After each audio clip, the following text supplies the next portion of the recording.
वो dead body उधर मेरे पापा की पड़ी है, 2 घंटे से उधर ही है। सीएम सर से भी बात करी, अगर सीएम सर को हेलीकॉप्टर मिल सकता है तो ये डेड बॉडी को क्यों नहीं मिल सकता?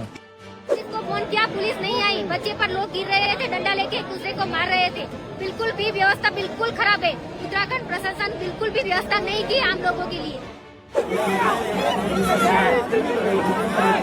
22 अप्रैल को यानी कल केदारनाथ धाम के कपाट विधि विधान के साथ श्रद्धालुओं के लिए खोल दिए गए। कपाट खुलते ही आस्था का सैलाब उमड़ पड़ा। ये यात्रा अब आने वाले करीब 6 महीने तक लगातार चलने वाली है। लेकिन इसी के बीच कल कुछ ऐसी तस्वीरें सामने आई जिसने शासन और प्रशासन की व्यवस्थाओं की पोल खोल कर रख दी। इस खास मौके पर प्रदेश के मुख्यमंत्री पुष्कर सिंह धामी भी केदारनाथ पहुंचे और व्यवस्थाओं को लेकर बड़े बड़े दावे भी किए। लेकिन जब आज पूरे दिन की जो तस्वीरें सामने आई उसने जमीनी हकीकत की कहानी कुछ और ही बयां करी है। चलिए आपको इस पूरी रिपोर्ट में बताते हैं।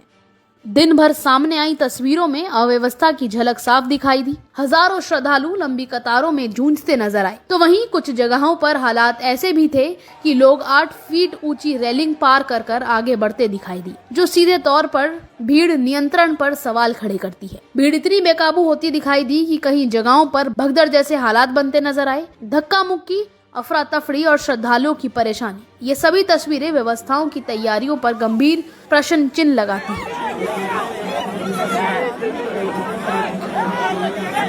इस बीच एक और वीडियो सामने आई जहां श्रद्धालुओं के बीच मारपीट होती दिखाई दी। आस्था के इस पवित्र स्थल पर ऐसा दृश्य व्यवस्थाएं और अनुशासन दोनों पर सवाल खड़े करता है।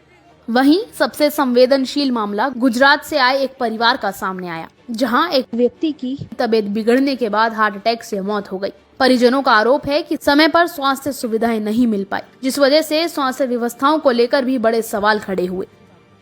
इन सभी के बीच एक तस्वीर जिसने आज पूरे सोशल मीडिया पर आज वायरल होती दिखाई दी, जिसमें केदारनाथ आस्था पथ पर एक मुस्लिम मजदूर नजर आया, जबकि इसे लेकर पहले से ही कई तरह की चर्चाएं और दावे किए जाते रहे और अब ये मुद्दा भी एक बहस का विषय बन चुका है। लेकिन अब सोचिए कि जब यात्रा का आज पहला ही दिन है और ऐसी तस्वीरें सामने आ रही हैं, तो आने वाले दिनों में जब श्रद्धालुओं की संख्या और बढ़ेगी तब व्यवस्था किस तरीके से संभाली जाएगी और क्या प्रशासन इन चुनौतियों से निपटने के लिए पूरी तरीके से तैयार है? एक तरफ आस्था, दूसरी तरफ व्यवस्थाओं की पोल खोलती है तस्वीरें। सवाल कई हैं, लेकिन जवाब क्या है वो आप जरूर बताइए। तब तक के लिए ऐसी देखते रहिए लोकार्पण। बहुत बहुत धन्यवाद।